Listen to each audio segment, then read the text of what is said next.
Art background, musical influences, how all these came together and how this kind of worked for you to make a film?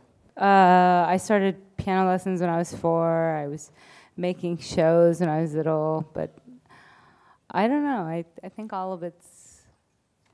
I was in a band. I did have a band, and now I do DJ and stuff, and I'm very into music, so I'm very proud of the soundtrack and stuff. What's up, London? Sorry, I just really been dying to do that. It was like a fantasy in my mind earlier. Your film's been kind of described as an Iranian vampire western. I don't think you can really get much more niche than that, can you? Can you just talk a bit about the kind of where the idea for the film first came from? Where did the idea come from? Oh my God, I don't know, I'm just batshit crazy. I did put on a chador one day and it made me feel like a bat, or like a stingray. And then I thought, oh, this is a perfect Iranian vampire. It's a brilliant disguise. No one's gonna expect anything from her. And then I kind of drew the whole story around that character. What's the appeal of the vampire? Why is this... Why do I like vampires? Yeah, absolutely. I got into vampires from Anne Rice. When I was very young, I read all the Anne Rice books. But I mean, come on. I love a vampire because I don't want to die and I don't want to get old. And vampires have figured out how to not do that. So if a vampire came and gave me the option to live eternal night and kill people and live forever, I would do it like that. I've been thinking about it since I'm like 9 years old. Arash, this film's got a very kind of distinctive point of view. Can you talk a little bit about how you kind of prepared for the role and how did you have to kind of adapt your acting style to kind of fit in with Anna's vision?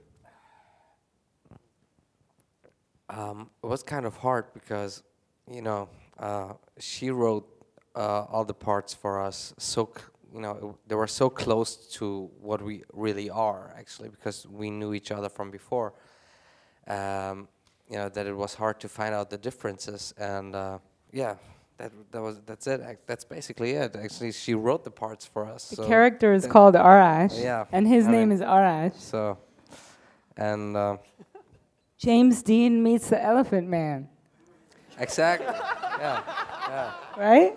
That were all the movies that I got to watch before shooting. The Elephant Man, Pulp Fiction, and all the James Dean movies.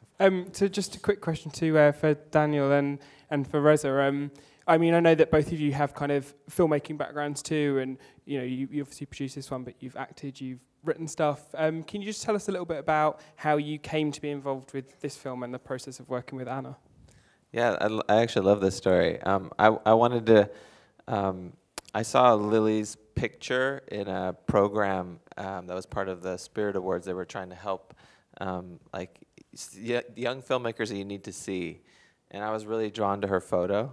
So I emailed her, and I said, "Can we have lunch?" And we had lunch, and she was talking about all these filmmakers that I really like, but she talked about them in a way that I really believe that she loved them, like David Lynch. And you don't hear a lot of young filmmakers talk about David Lynch. She had already cast her film, and we had a common friend, and she sent me this short that was the short version of this, and to see. And as luck or whatever would have it, I sent her a short with this common friend that was in it, and we both watched the short at the exact same time, and then we emailed each other at the exact same time. So that when I pressed send on my email, there was an email from her in my inbox, and I thought it had bounced back. It turns out and she was like, "I just saw your short. This is some other type of shit acting. I'm writing you into my film." And I was writing to her "This is unbelievable. However I can help you to make your movie, I'm down to make it." And later on at this film festival, I was presenting the best short film, and that short film won. And so I feel like no matter what would have happened, I probably would have ended up in this movie. I played Rockabilly in the film. Do you know who he is in the movie? Because he's a producer, but he's also an actor in the movie. Do you know who he was? He's the guy with the balloon. The tranny. With the balloon. Nobody's gonna guess that. Yeah. So that's how I got involved. Following on from Reza, I read the script, and there are very few scripts that you read that completely, to use a completely cliche term, that completely jump off the page and bring you into a world and molest your mind.